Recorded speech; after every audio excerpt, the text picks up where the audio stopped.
Ես իհարկե զարմանում եմ ֆանտազիայով մեր ընդդիմադիր գործընկերների ամեն բերված փաստին նոր ինչ-որ անիմաստ փաստարկ մտածել, նախ որ փակուղում էին բանակցային գործընթացը փակուղում էր, դա ապացուցելու համար ընդհանրապես կարիք չկար բանակցային փաստաթղթերը հրապարակելու։ Սերժ Սարգսյանն էր 2018 թվականի ապրիլի 17-ին այս դահլիճում վարչապետ ընտրվելուց պատասխանելով հանրապետական խմբակցության պատգամավորի հարցին ասել, որ բանակցային գործընթացը կանգնած է եւ որ հույս չի ներշնչում։ Հետո էլ ասում էր, որ ըստ էության հույս չպիտի ունենանք, որ Ադրբեջանը չի փորձելու ռազմական ճանապարհով լուծել հարցը։ Հաջորդը ինչու տեղի ունեցավ 44-օրյա պատերազմը։ Իմ մի կներեք էլի, բայց որ խնդրեմ կասեք դրի Ինչու տեղի ունեցավ 44-օրյա պատերազմը։ Երկու պատճառով, բայց գլխավորապես մեկ պատճառով։ Պատճառ համար 1։ 1998 թվականի դրությամբ Հայաստանի եւ Ադրբեջանի ռազմական բյուջեի հարաբերակցությունը 1.1 էր։ Այսինքն գրեթե ամբողջությամբ հավասար։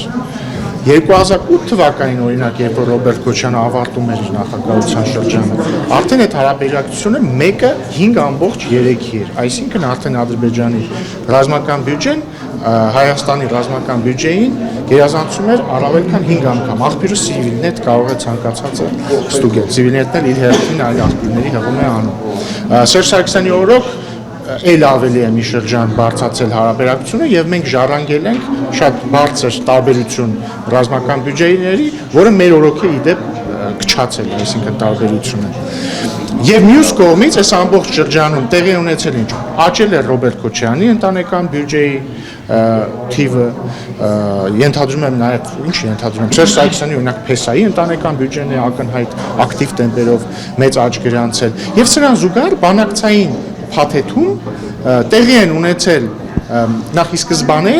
բանակցային փաթեթը ինչի մասին է եղել, ինչպես 7 շրջանները վերադարձնել Ադրբեջանին եւ ինչ անել Լեռնային Ղարաբաղի հետ, ընդ որում Լեռնային Ղարաբաղի հետ բոլոր բանակցային փաստաթղթերում պարզ չէր թե ինչ է լինելու, իսկ ինչ է լինել, եթե պարզ ինչ է լինելու, պետք է իմանաս ինչ է այդ պահին, իսկ այդ պահին բոլորը ճանաչում են Լեռնային Ղարաբաղը որպես Ադրբեջանի մաս։ Մի վայրկյան ավարտեմ, հեսա դետալներով էլ կանրադառնամ։ Եվ այսինքն մի կողմից մենք ունենք ռազմական բյուջեի հարաբերակցության փոփոխություն ի օգուտ Ադրբեջանի, մյուս կողմից ունենք Ռոբերտ Քոչյանի, Սերժ Սարգսյանի եւ իրենց մերձավորների ընտանիքների ընտանեկան բյուջեների աճ, մյուս կողմից ունենք բանակցային փաստաթղթերի շարունակական վատթարացում հայկական կողմի համար եւ մյուս կողմից ունենք մի իրավիճակ, որ Ադրբեջանը նույնիսկ այդ վատթարացող փաստաթղթերի չի ասում այո, որովհետեւ ինքը, որովհետեւ ներողություն ես կպատասխանեմ, որովհետեւ ամեն հաջորդ փաստաթուղթ դառնում է ավելի լավը Ադրբեջանի համար։ Նաև ուզում եմ հիշեցնել, որ վերջին փաստաթուղթը, որին կողմերից որևէ մեկը ասել է այո, եղել է 2011 թվականի Կազանյան փաստաթուղթը, որին Հայաստանը իդեմ Սերժ Սարգսյանը ասել է այո, Ադրբեջանը իդեմ Իլհամ Ալիևի ասել է ոչ։ Դրանից հետո չի եղել որևէ փաստաթուղթ, ես հարցի եմ պատասխանում։ Չի եղել որևէ փաստաթուղթ, որին հայկական կողմը ասի հակառակ ասեմ, չի եղել փաստաթուղթ, որին Ադրբեջանը ասի այո եւ Հայաստանը ասի ոչ։ Հիմա խնդրում եմ հերթով։ Փաստաթուղթը հրապարակվել է եւ հիմա գլխավոր հարցը, որ հնչեցվում է փաստաթուղթի հրապարակումից հետո ընդդիմադիր տարբեր պաշտոնյա շրջանակների կողմից, հետեւյալն է, թե ինչ է հայկական կողմը պաշտոնապես պատասխանել 2019 թվականի առաջարկներին։ Կարող եք ասել ինչ է Հայաստանը պատասխանել 2019-ի ներկայացված առաջարկներին։ Եվ ինչու չի հրապարակվել պատասխանը։ Նախ տարօրինակ է, որ իրենք այդ հարցը տալիս են միայն 2019-ի փաստաթղթի վերաբերյալ եւ չեն տալիս 16-ի, 15-ի, չգիտեմ, 11-ի եւ հաջորդը, Ժորժան, եկեք մի բան պայմանավորենք։ Խնդրում եմ երկու բան պայմանավորենք։ Բան համար 1, դուք խնդրում եմ, երբ որ ես պատասխանում եմ հարցերին, կողքից մի խոսեք, որովհետեւ խանգարում եք եւ շեղում եք ինձ։ Եվ բան համար 2, դուք տալիս եք ինձ հարցեր, ես պատասխանում եմ։ Խնդրում եմ, սպասեք հարցի պատասխանը ավարտեմ, կարող է ձեր շատ արժեքավոր կոմենտի եւ մեկնաբանության կարիքը չլինի ուղղակի վերջ։ Նորից է սկսեք ընդհատվել։ 19 թվականը ինչու՞ չէի հրապարակել եւ ինչ է պատասխանել Հայաստանը։ Կրկին հատուկ ազատության համար կրկնեմ։ Նախ շատ տարօրինակ է, որ այդ հարցը տվողները չեն հարցնում, բայց 2016-ի պատասխանը ինչ չեք հրապարակել 2011-ին է, մյուսը հաջորդը 2019-ի հաստատուղթը ինչ է, դեպ նոր վարչապետ Փաշինյանն էլ ասաց 2019 թվականի հաստատուղթը 2016 թվականի դրությամբ կամ եթե այլ կերպ մեկնաբանենք 2018 կարելի է այդպես մեկնաբանել փաստաթղթերի սեղմագիրն է, այն նոր առաջարկ չէ։ Հաջորդը Հայաստանը դրան պաշտոնապես չի պատասխանել, որովհետև Հայաստանը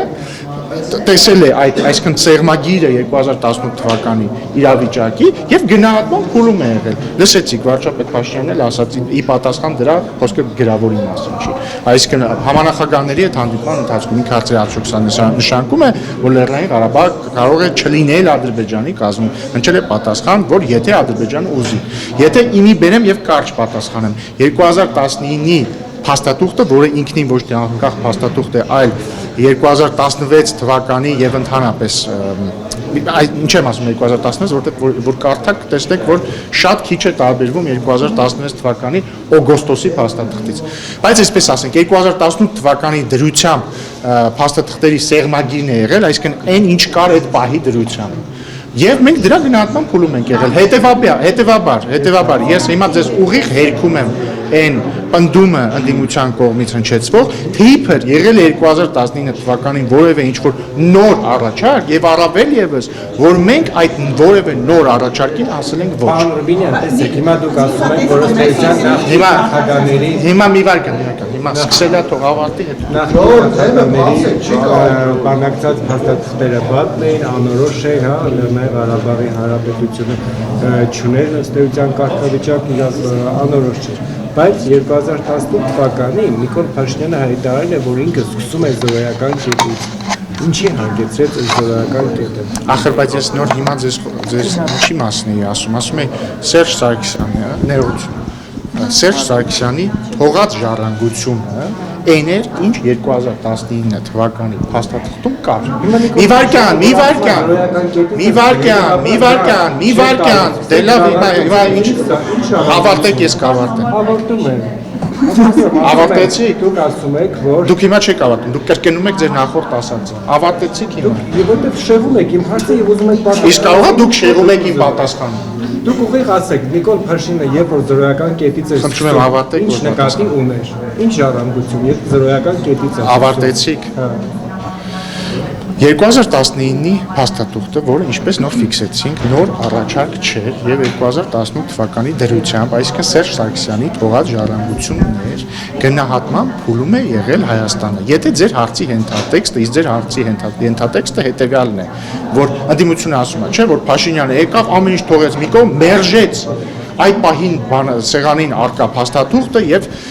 ինչ որ նոր բաներ ասեց։ Ես հիմա ապացուցում եմ, որ այդպես չի, որտեղ 2000 Դա Նիկոլ Փաշինյանն է ասել, ես ասում եմ զրոյական կետից։ Ինչ ընդդիմություն, ով ընդդիմության անունը տվեց։ Ես էլ ձեզ ասում եմ, որ 2019 թվականի փաստաթուղթը, որը Սերժ Սարգսյանի ժառանգությունն էր, մի բան էր, որը սեղմագիրն էր Սերժ Սարգսյանի նախագահության ավարտի դրությամբ։ Այդ փաստաթուղթը հայկական կողմը չի մերժել։ Հիմա Նիկոլ Փաշինյանը զրոյական կետից է սկսել, թե ոչ։ Զորական կետը 2019 թվականի սեղմագիրն է, որը նույնինք ախր հենց նոր վարչապետ Փաշինյանը ձեզ ասեց զրոյական կետը որն է եղել։ Ասում է ես եմ ԵԱԿ Մինսկի խմբի համանախագահներին ասեք, հիմա կտակ մի հատ հասկանանք վերջին դրությամբ իրավիճակը զրոյական կետը որն է։ Եվ իրանք տվել են 2019 թվականի սեղմագիրը։ Պատասխանեցի ձեր հարցին։ Այդտեղ սեփական բառ հետևաբար անիմաստ է։ Դե դուք եք զրոյական կետից հարցում։ Երևանից արդեն ընդդիմադիրները եւ մասնավորապես ՀԿ փոխնախագահից պատասխանում է, ասում է կհերձեն։ Ով է պատասխանում։ Արմեն Աշոտյանը։ Ասում է նախ ձեզ կհերձեն, հետո լայվ մտավ, հավանաբար հերձեց, հետո ասում է Նիկոլ Փաշինյանը։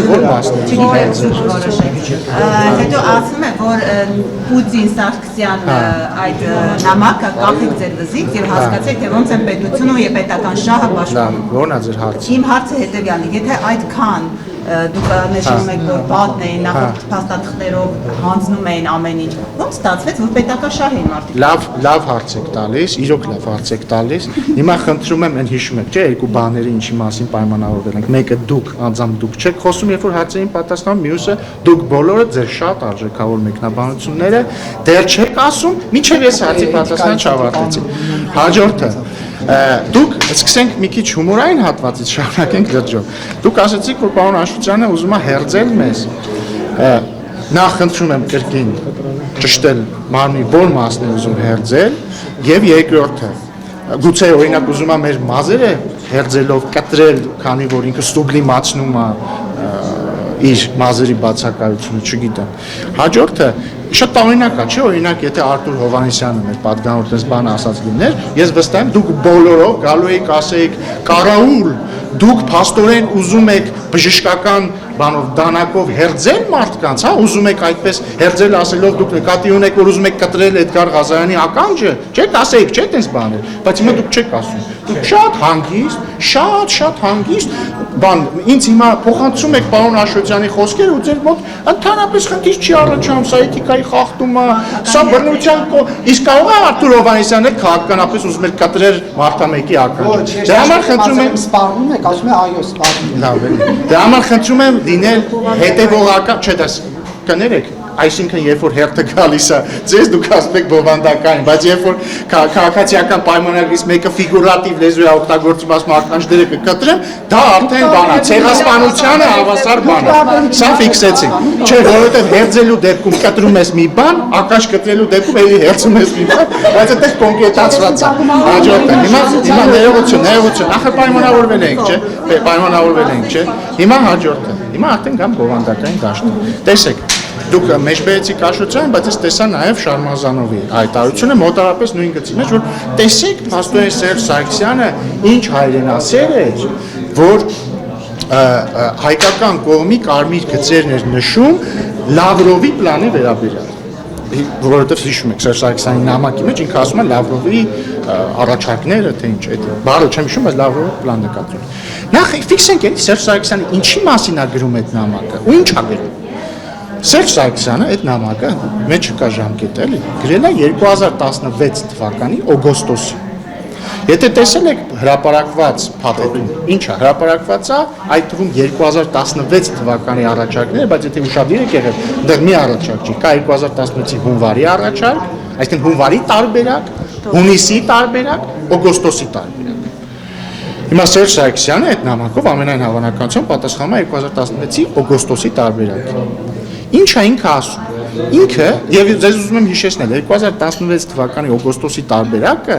գրեթե ոչնչով չի տարբերվում 2019 թվականին ներկայացված սեղմագրից։ Այսինքն մինիմալ տարբերություն։ Ինչ է ասում Սերժ Սարգսյանը։ Ինքը ասում է, որ սա լավ տարբերակ չի։ Ասում է, սա լավ տարբերակ չի։ Ինչի՞, որտեղ ինքը ասում է, այս տարբերակով հայկական կողմը անում է իրական ռեալ հողի վրա զիջումներ, զիջում է տարածքներ, Ադրբեջանը չի անում որևէ իրական զիջում։ Ասում է Լեռնային Ղարաբաղի միջանկյալ կարգավիճակի հարցը թողում է լիակատար լղոզված։ Ասում է, որ Լեռնային Ղարաբաղի կարգավիճակի վերաբերյալ, վերջնական կարգավիճակի վերաբերյալ հանրաքվեի հարցը թողում է լրիվ լղոզված։ Ասում է, ես վստահ եմ, որ եթե մենք այդ շրջաններից դուրս գանք, Ադրբեջանը չի պահելու որևէ պայմանավորվածություն եւ հաջորդ փուլով մյուս տարածքների վերադարձաուզել։ Ամենավերջում ինչ է ասում։ Ասում է, եթե ուզում ենք Լավրովի տարբերակ աշխատի, պետք է, որպեսզի Ադրբեջանը համաձայնվի հետևյալներին։ Այդ հետևյալները որոնք են։ Ասում է, համաձայնվի, որ հստակ պիտի ֆիքսվի, որ Քելբաջարի ու Լաչինի շրջանները մնում են Լեռնային Ղարաբաղի վերահսկողության ներքո։ Սա ինչ է նշանակում, որ այն պնդումները, որ իրանք անում են, տեսա երեք Լևոն Զորաբյանները պնդում անում, թե իբր 2015-ի փաստաթղթով Քելբաջարը եւ Լաչինը մնում էին հայկական կողմի վերահսկողության ներքո։ Սերժ Սարգսյանը 2016-ի նամակով ապացուցում է, որ այդպես չի, որտեղ ինքը ասում է պարտադիր է, որ ֆիքսվի հստակ, որ մնում է։ Ինչի է Սերժ Սարգսյանը դա ասում, որտեղ եթե ուշադրություն եք դարձել փաստաթղթերին, փաստաթղթերից ուղիղ չի բխում, որ Քելբաջարի եւ Լաչինի շրջանները դե հանած միջանցքը իհարկե մնում են Լեռնային Ղարաբաղի վերահսկողության ներքո։ Այդտեղից ընդհանրապես այդպիսի բան չի բխում ու եթե ուշադիր եք եղել 2018 թվականի Կրակովի փաստաթղթում գրած է, որ Քելբաջարի շրջանը մնում է ԵԱՀԿ-ի անցումային մոնիտորինգի ներքո։ Անցումային գիտեք ինչ է նշանակում։ Երբ որ կա մի բան, կա անցումային շրջան ու այդ մի բանը փոխակերպվում է այլ բան։ Բարձա չէ։ Այսինքն անցում հայկական վերահսկողությունից անցում այլ բանի։ 2019-ի սեղմագրում էլ կա, որ Քելբաջարի եւ Լաչինի շրջանները մնում են ԵԱՀԿ-ի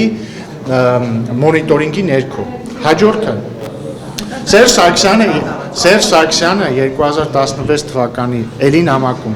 ասում է, որ անհրաժեշտ է ֆիքսել, որ այն շրջանները, որից հայկական կողմը դուրս է գալիս, պետք է լինեն դեմիլիտարիզացված։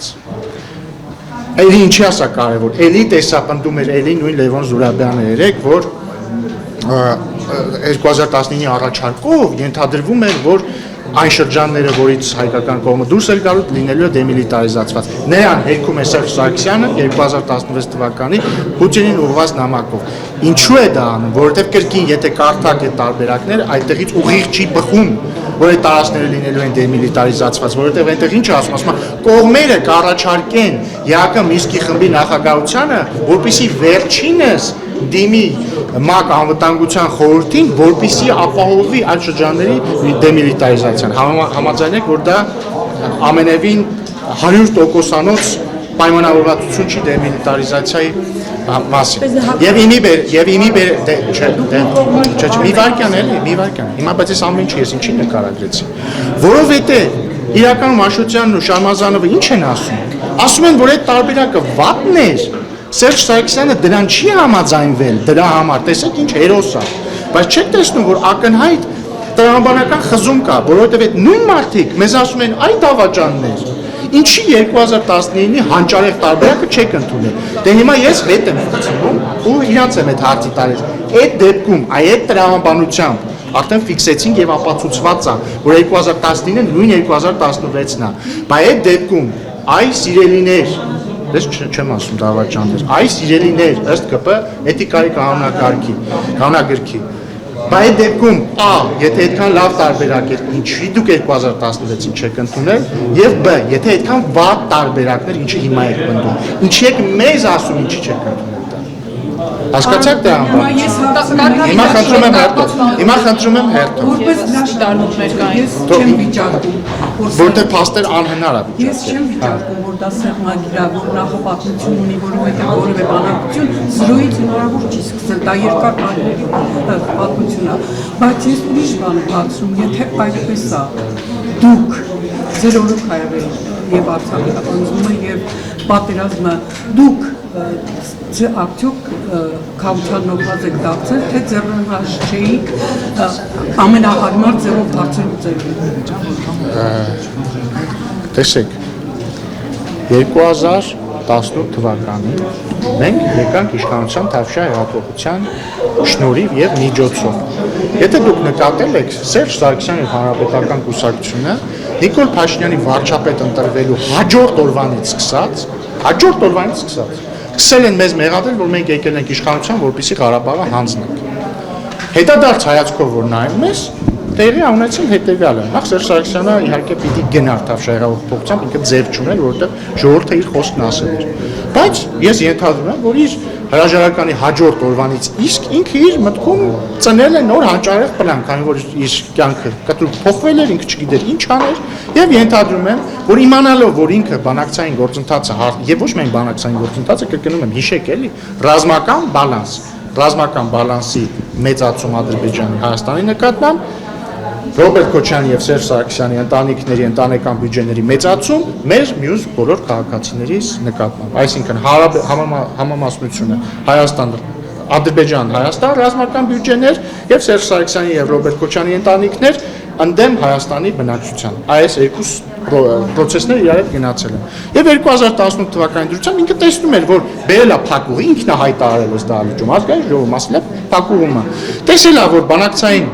գործընթացը փակուղիում է, տեսել է, որ ռազմական բալանսը խախտված է, ինչի դեպ ինքը գրում է Վլադիմիր Պուտինին իր նամակի մեջ։ Ինքը մտածել է, շատ լավ, օքեյ, լավ, ինձ հանեցին իշխանություններս, իշխանազավթ ժողովուրդը իմ աստվածատուր իշխանությունը խլեց իմ ձեռքից, ժողովուրդ ասելով նկատի ունեմ Հայաստանի ժողովրդին, ոչ թե մեզ։ Ես շատ լավ կսպասեմ ակնհայտ է, որ պատերազմը անխուսափելի է, եւ սրանց հետո կասենք դավաճան, թուրք, թրքաբարո, հողատու դավաճան եւ հետ կգանք իշխանություն։ Տեղի ունեցել հետևյալը, Հայաստանի ժողովուրդը ի հեճուկս իրանց իմաստուն ժողովուրդը, հայ ժողովուրդը ժեղ չի, դեբիլ չի, հիմար չի, հայ ժողովուրդը աշխարհի ամենաիմաստուն ժողովուրդներից մեկն է, եւ հայ ժողովուրդը տեսել է թե ինչ է ունեցել։ Մենք ինչ ենք արել, մենք փորձել ենք այս անալոգիան բազմից է բերվել, հա, երբ որ մենք նստել ենք մի մեքենա, որը գլորվում է դեպի անդունդը։ Մենք փորձել ենք այնպես անել, որ չգլորվենք դեպի անդունդը։ Այդքան բան։ Եվ մի կարևոր հանգամանք էլ ասեմ, էլի։ Մի հատ շատ կարևոր փաստարկ կա, որը էլի մեր ընդդիմադիր գործընկերները չեն խոսում դրա մասին։ Նույնիսկ եթե Սերժ Սարգսյանը 2016 թվականին ընդուներ սեղանին արկա փաստաթուղթը, կամ նույնիսկ եթե մենք այդ նույն փաստաթուղթը ընդունեինք 2019 թվականին։ Ինչ է ստացվում, ինչ է բխում Սերժ Սարգսյանի նամակից, որ արդյունքում հայկական կողմը ադրբեջանիներ վերադարձնելու 5 շրջաններ։ Հայկական կողմը դուրս էր գալու Քելբաջարի եւ Լաչինի շրջաններից չհաշված միջանցքը։ Լեռնային Ղարաբաղի նախկին Լեռնային Ղարաբաղի ինքնավար մարզի սահմաններով տեղակայվելու են սահմանապահները։ Լեռնային Ղարաբաղի միջանկյալ կարգավիճակ չէր լինելու, ապագայի հանրաքվեի հարցել անհստակ էր լինելու։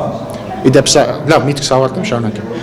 Խնդրում եմ ինձ ասեք, ռազմավարական տեսանկյունից ինչով էր դա տարբերվելու 2020 թվականի նոյեմբերի, ասում եմ ռազմավարական տեսանկյունից։ Ու առանց զոհերի, չեք լսում ինձ։ Ասում եմ, 2020 թվականի նոյեմբերից 9-ից հետո կար Լեռնային Ղարաբաղի որոշակի տարածք, որի շուրջ տեղակայված են խաղաղապահներ, ճիշտ է։ Մի հատ լսեք էլի, դե թողեք։ Բայց մեկը եղավ 2023 թվականի սեպտեմբերը եւ մեկը Ադրբեջանը վերահսկողություն հաստատեց Լեռնային Ղարաբաղի նկատմամբ եւ մեկը հայերը լքեցին Լեռնային Ղարաբաղը։ Մի վարքան, թողեք, կլինի մինչև վերջ ես ասում։ Չէ, որովհետեւ sense թեմաները ի հեճուկս ձեր սիրած ֆորմատի հնարավոր չի անընդհատ դանդաղ կներեք կարճ ասել, պետք է երկար ասել, որ համապարփակ լինի, լուրջ թեմաների մասին ենք խոսում։ Եվ հետևաբար, այն ինչ որ նկարագրում է 2016 եւ 19-ի փաստաթուղթը, ըստ էության իր էությունը տեղի ունեցել 2020 թվականի նոյեմբերի 9-ից հետո, բայց մեկը դա չի բերել նրան, որ Լեռնային Ղարաբաղը մնա հայկական հասկանում եք։ Մի վայրկյան ավարտում եմ, ես ձեր հարցերին կպատասխանեմ, մինչև դուք կտաք այդ հարցերը։ Հաջորդը դուք ասեցիք չէ լինի առանց զոհերի, դա էլ է սխալ պնդում, որովհետև կրկին եթե տեղեր ունենալու ապագայում պատերազմ, ավելի վատ մեկնարկային պայմաններով, էլի զոհերը լինելու էին։ Բայց դա ենթադրություն է, եթե ապագայում կարող են լինել էլի պատերազմ։ Բայց մենք տեսանք, չէ՞ որ 2023 թվականին տեղի ունեցավ ռազմական իրադարձություն։ Մի վայրկյան, հաջորդը դուք ասում եք, բայց ինչ խաղապահներ են տեղակայվելու ակնարկելով, որ կարող է դեպքում ոչ թե ռուսական խաղապահներ տեղակայվեն, այլ միջազգային։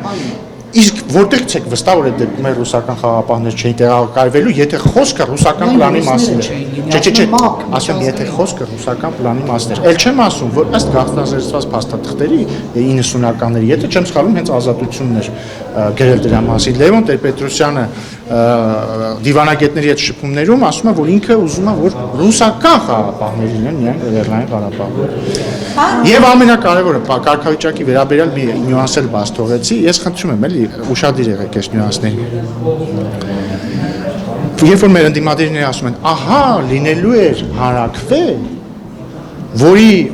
հարցը սահմանափակված չէր լինելու, եւ այն ունենալու էր իրավաբանորեն պարտադիր ուժ։ Այստեղ կա 3 նյուանս։ Նյուանս համար 1. Ոչ մի տեղ, եթե խոսում ենք 2016-ի առաջարկների մասին, որը նույն ինքը 2019-ն է,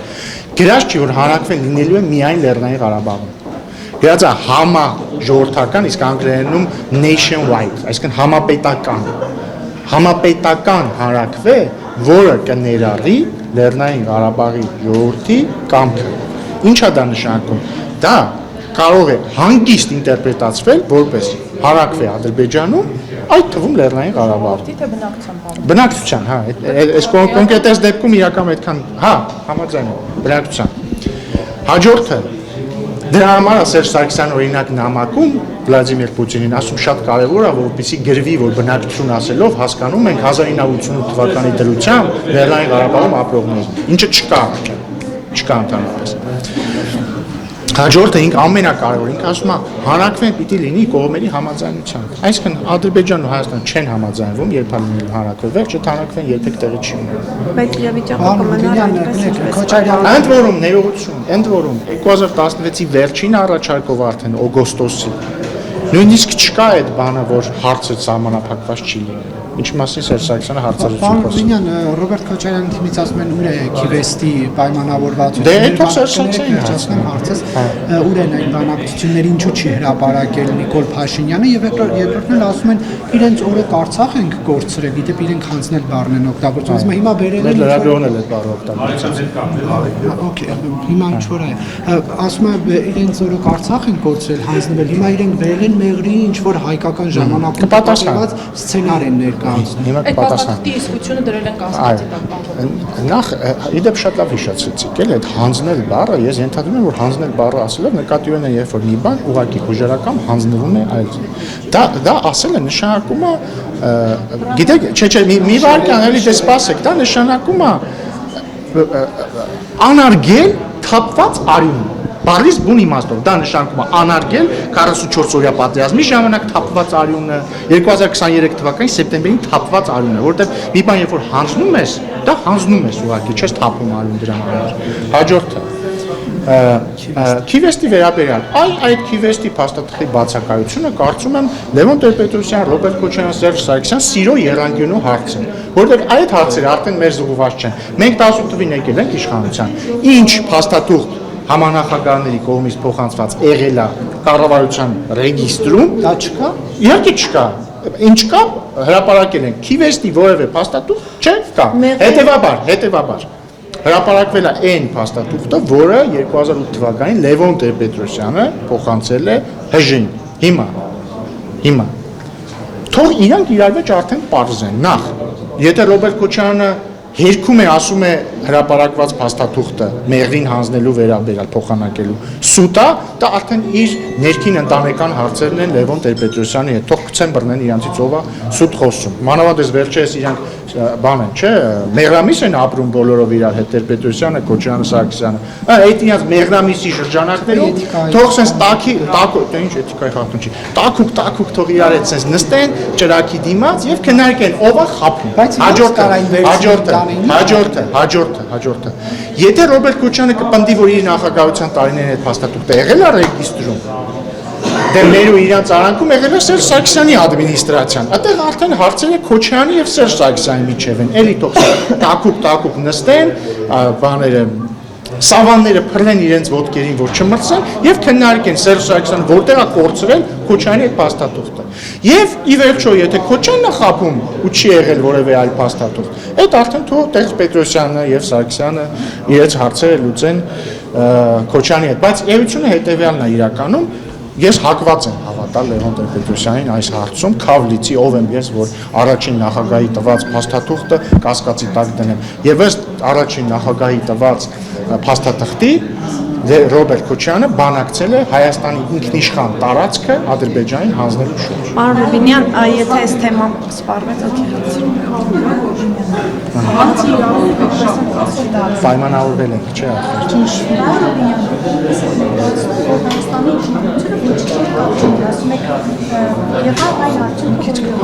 Բայց ես բացարձակ դա չեմ ասում։ Ձեր վարած քաղաքականությունը որքանով ապրելի անկեցրել այս վիճակին։ Արցախ Ադրբեջանի կազմի ճանաչելը, ռուս խաղաղապահների ստորագրեն ու Արցախ բերելը։ Դուք որ լրատվամիջոցը։ Շատ լավ։ Արցախ Ադրբեջանի կազմի ճանաչելը, ռուսների ստորագրեն Արցախ բերելը։ Այսինքն ձեր վարած։ Շատ լավ, շատ լավ։ Շատ լավ, շատ լավ։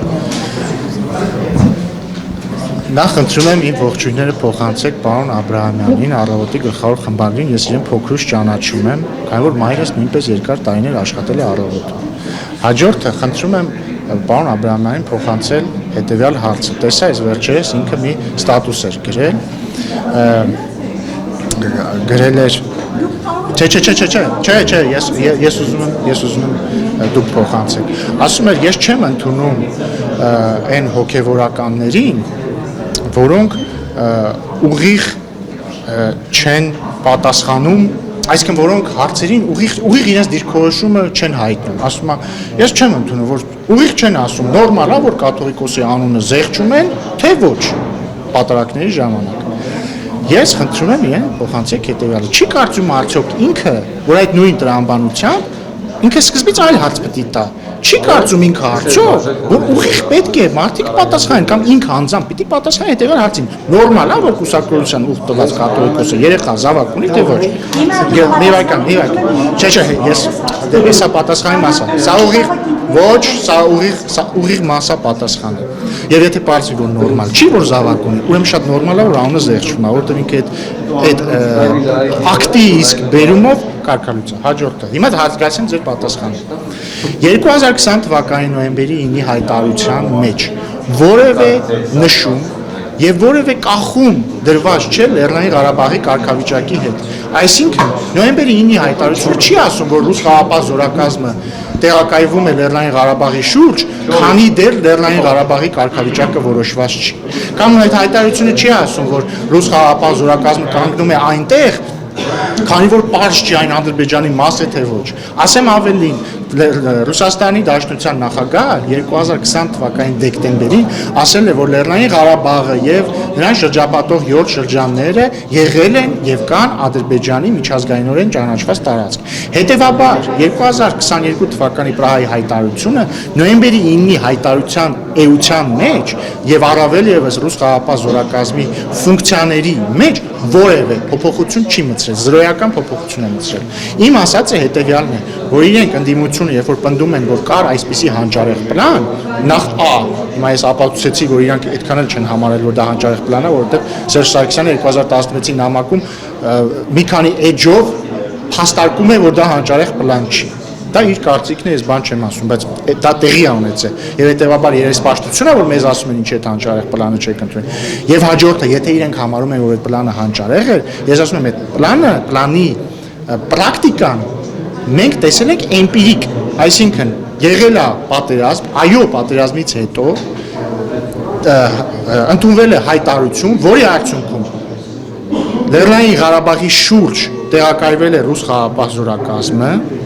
որի արդյունքում 7 շրջանները անցել են Ադրբեջանի վերահսկողության ներքո եւ որի արդյունքում միևնույն է 2023 թվականին Լեռնային Ղարաբաղը անցել է Ադրբեջանի վերահսկողության ներքո ռազմական օպերացիայի արդյունքում։ Ձեր հետևանքը ձեր գործողությունների Դուք դե հիմա տեսնում եք, որ դուք չեք լսում ինձ։ Մի վայրկյան, դուք չեք լսում ինձ։ Դուք հարցը ուրիշ դուք տալիս եք հարց, որը մեր քննարկած թեմայի հետ կապ չունի։ Եթե ձեր հոգում մի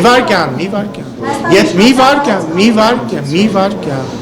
Դա այն քաղաքականությունն է, որը Լևոն Տեր-Պետրոսյանը, Ռոբերտ Քոչյանը եւ Սերժ Սարգսյանը մեզ ասում են ինչու չեք վարել։